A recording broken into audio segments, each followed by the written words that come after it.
ધાનેરામાં છેલ્લી ઘડીએ સરકારી બાબુઓની ઘોર બેદરકારીના કારણે જનકલ્યાણ શિબિરનો ધબડકો થયો છે, જેમાં આરોગ્ય વિભાગ સિવાયના મોટાભાગના ટેબલો ખાલી રહેતા જનતા માટે યોજાયેલી આ શિબિર માત્ર કાગળ પરનો દેખાડો સાબિત થઈ છે. ગુજરાત મંત્રીમંડળ અને જિલ્લા કલેક્ટર સાહેબ એસી ચેમ્બરોમાં બેસીને પ્રજાના કલ્યાણ માટે મોટા આદેશો તો છોડી દે છે, પણ ગ્રાઉન્ડ લેવલ પર આ સરકારી બાબુઓ તે આદેશોના કેવા લીરેલીરા ઉડાડે છે તેનો જીવતો જાગતો પુરાવો આજે ધાનેરામાં જોવા મળ્યો.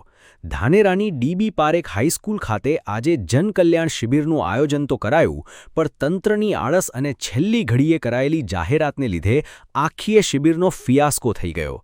આશરે 40,000થી વધુની વસ્તી ધરાવતા ધાનેરા શહેરમાં યોજાયેલી આ શિબિરમાં લાભાર્થીઓની સંખ્યા આંગળીના વેઢે ગણાય એટલી જ હતી. સાહેબ, શિબિરનું ઉદ્ઘાટન કરવા માટે રાજકીય આગેવાનો અને ચૂંટાયેલા સદસ્યો તો સમયસર હારતોરા પહેરીને પહોંચી ગયા, પણ જેમના ભરોસે જનતા આવવાની હતી તે સરકારી કર્મચારીઓ જ ગાયબ હતા. નિયમ પ્રમાણે આ શિબિરમાં આધાર કાર્ડ, જન્મના દાખલા, જાતિના દાખલા અને રેશન કાર્ડ જેવી અંદાજે 15 જેટલી પાયાની સેવાઓ એક જ છત્ર નીચે મળવી જોઈતી હતી, પણ આરોગ્ય વિભાગના કર્મચારીઓને બાદ કરતા બાકીના તમામ વિભાગના અધિકારીઓએ શિબિરમાં ડોકિયું કરવાની પણ તકલીફ ન લીધી. ગરીબ અને સામાન્ય જનતા જ્યારે પોતાના કામ માટે આશાભરી શિબિરમાં આવી ત્યારે તેમને ના તો કોઈ ટેબલ પર અધિકારી મળ્યા કે ના તો કોઈ સેવાનો લાભ મળ્યો. આ સરકારી આળસને કારણે વિપક્ષને પણ શાસક પક્ષ અને ભ્રષ્ટ તંત્રની વાસ્તવિકતા જનતા સામે ખુલ્લી પાડવા માટે આખું મેદાન મળી ગયું હતું. માત્ર નેતાઓના ફોટા પડાવવા પૂરતું ઉદ્ઘાટનનું નાટક થયું અને પ્રજાના ટેક્સના પૈસાનો ધુમાડો કરીને આખી શિબિર સમેટી લેવાઈ, જે સ્થાનિક તંત્રની લાપરવાહીની પરાકાષ્ઠા છે. આ ફક્ત ને ફક્ત સરકારના પૈસાનો ધુમાડો છે, અને જો સાચા મને કર્મચારીને કામ કરવાનું હોય અને સરકારને કામ કરવાનું હોય ને તો આ તાઇફાની જરૂર નથી. આ અત્યારે સ્કૂલના વિદ્યાર્થીઓને બહાર બેસાડી અને કાર્યક્રમ ચાલુ કર્યો છે, અને પૂરતા માણસો પણ નથી, કર્મચારી નથી. લાભાર્થી તો કર્મચારી હોય તો આવે.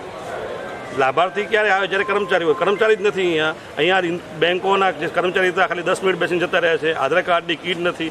અત્યારે સ્કૂલોને એડમિશન ચાલુ છે. અત્યારે સૌથી વધારે તકલીફ પડતી હોય તો આવકના દાખલામાં, જન્મના દાખલામાં અને આધાર કાર્ડમાં, તો એમાંથી એક પણ અહીંયા નથી. તો એ ખરેખર, અને જે લોકોને બેસાડ્યા છે એક કર્મચારીને અહીંયા લાઈન બેસાડી દીધા છે, તો બંને બાજુનું શાખાનું પણ કામ બગડે છે અને અહીંયા પણ કામ નથી થતું. તો એવું શા માટે કરે છે? આવું જો પ્રજાનું જ કામ કરવું હોય, પ્રજા વચ્ચે જઈને કામ કરવાનું હોય તો જો તમારી થાય તો કરો. અહીંયા રેશન કાર્ડ માટે પણ કોઈ નથી, તો શા માટે પ્રજા ધક્કા ખાય? અહીંયા આવીને 10 વાગે માણસો આવીને જતા રહે છે. એમને ચાલુ કરવાનું તો 10:30નો સમય હતો. અત્યારે 11:30 વાગે આવ્યા છે. પૂરતા કર્મચારી નથી આવ્યા. ફક્ત ને ફક્ત ભાજપના કાર્યકર્તાઓ અને કોર્પોરેટરો દેખાણા, એના સિવાય કોઈ આવ્યું નથી. તો આ કાર્યક્રમનો મતલબ શું છે? ખોટા પૈસાના, પબ્લિકના પૈસાનો વેડફાવ મતલબ શું છે? તંત્રની આવી બેજવાબદાર નીતિ અને સરકારી બાબુઓની આડોડાઈ જ સરકારની દરેક કલ્યાણકારી યોજનાઓનું બાળમરણ કરવા માટે જવાબદાર છે. જે શિબિરથી હજારો ગરીબોને આધાર કાર્ડ કે રેશન કાર્ડના કામ માટે કચેરીઓના ધક્કા ખાવામાંથી મુક્તિ મળવાની હતી, તેને અધિકારીઓએ પોતાની આળસના કારણે મજાક બનાવી દીધી છે. ગાંધીનગરથી છૂટતા આદેશોની ડીબી પારેખ હાઈસ્કૂલના મેદાનમાં જ અંતિમ ક્રિયા થઈ ગઈ હોય તેવો ઘાટ ઘડાયો છે. જો ઉચ્ચ વહીવટી તંત્ર આવા કુંભકર્ણની નિંદ્રામાં પોઢેલા અને પ્રજાના કામો પ્રત્યે જરાય ગંભીર ન હોય તેવા બેદરકાર કર્મચારીઓ સામે કડક શિક્ષાત્મક પગલાં નહીં ભરે તો આવી જનકલ્યાણ શિબિરો માત્ર સરકારી ચોપડા ભરવાનું અને નેતાઓના ફોટા પડાવવાનું સાધન બનીને જ રહી જશે, એમાં કોઈ બેમત નથી.